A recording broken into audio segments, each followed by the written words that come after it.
Okay, so today I'm going to talk to you about paraphrasing and using direct quotes in your writing for your final project. We've learned about paraphrasing before, but just to review, you should paraphrase when you have a lot of information that you got from a source. So like a paragraph, many sentences, lots of different ideas you would want to paraphrase. This is when you take directly quoted information and put it in your own words. It's going to help you avoid plagiarism, along with citing your sources. So you can't just paraphrase, you also have to cite your source. It can help clarify confusing information and present the most important information about your topic. You want your reader to understand your info, so you're making it easier for them to understand. Here are some things you can do to paraphrase. You can replace words with synonyms. You can reorder the information. So you could take one idea from the end of a sentence or paragraph and put it at the beginning. Take something from the beginning, put it at the end. You can take out anything that's not necessary or not very important. You will want to obviously keep important words, numbers, dates, names, anything that you could not say in your own words. You would keep those words as is. You're going to add your own ideas and thinking. You might combine ideas from multiple sources or multiple parts of a source, so different paragraphs. And you might also identify the main idea of the text and then say it in your own way. That's one way you can paraphrase. It's kind of like a summary, but a little more in-depth. You will want to make sure you check your paraphrased work with the original to make sure that you're not too similar, and always cite your source. So here's an example. I got this quote from history.com about Gandhi.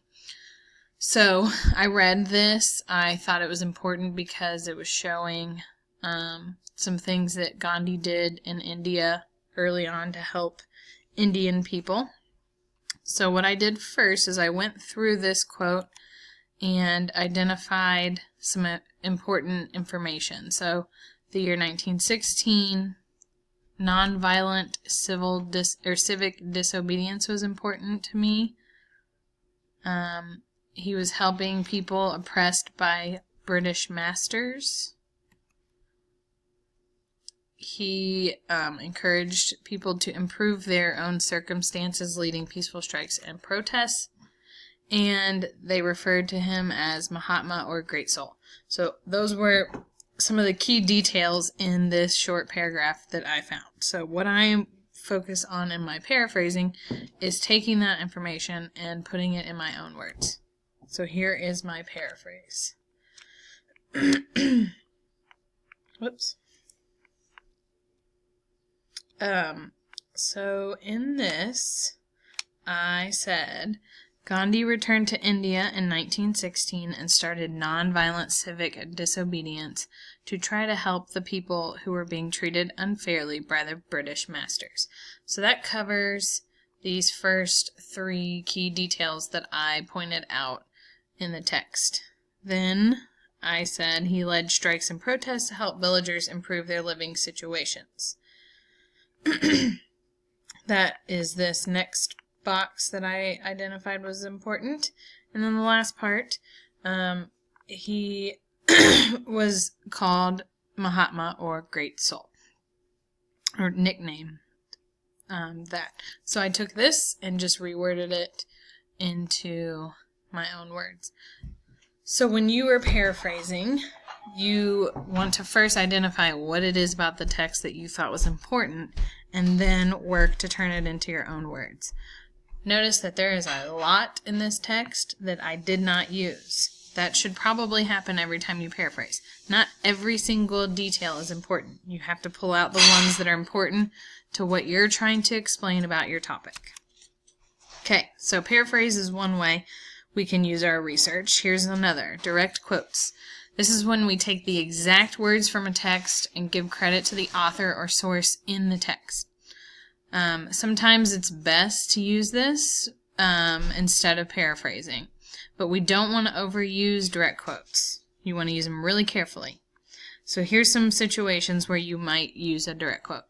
When it is a very key idea or fact that would lose meaning if paraphrased. So if you try to paraphrase it and you lose the important stuff, then you might want to do a direct quote. When you're trying to prove or show an expert's belief or opinion, that would be another situation where you would maybe want to do a direct quote. If you're trying to grab the audience's attention with something surprising or really interesting, that's another time you might direct quote. And when you're trying to define a word or phrase, sometimes there's words related to a specific topic that you have to define and there's no other way to say it. And in that situation, you might do a direct quote. So here's how we do it. This is much simpler than paraphrasing. You would copy and paste the exact words from the text, so it could be an entire sentence or part of a sentence. You're going to put quotation marks at the beginning and end of the quote.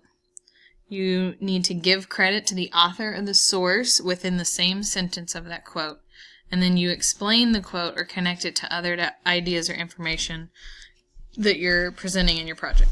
So here's an example. So again, from history.com, I grabbed this quote. Gandhi suffered 6 known assassination attempts during the course of his life. So I picked this because I thought it was really important to show that he was so important that people were trying to kill him. And not only once, but 6 different times. And when I saw this quote, I figured there's no other way I can say it. I have to do a direct quote. So here's how we do it. First step is to put quotation marks around it. Simple enough. Beginning right here and at the end. The next step is now going to give credit to the source.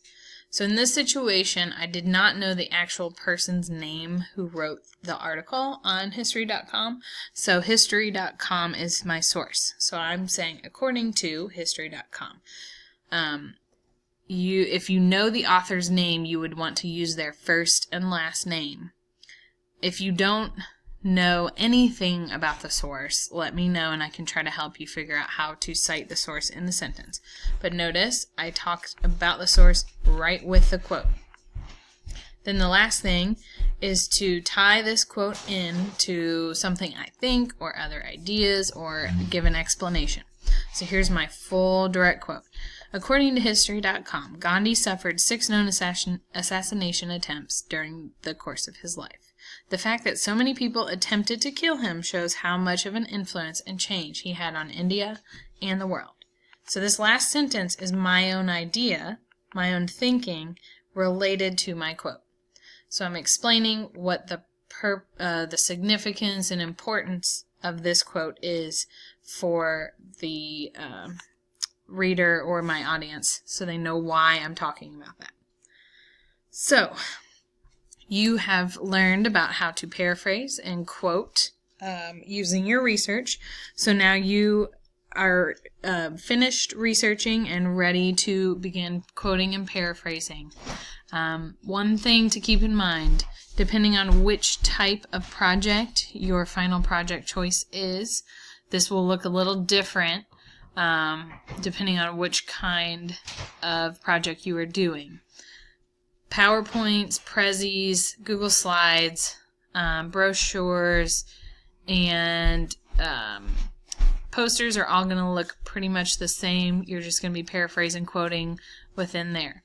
Timelines and first-person speeches are going to look a little different. So if you need help, if that is one of the 2 projects you chose, let me know and I am available to help. Good luck!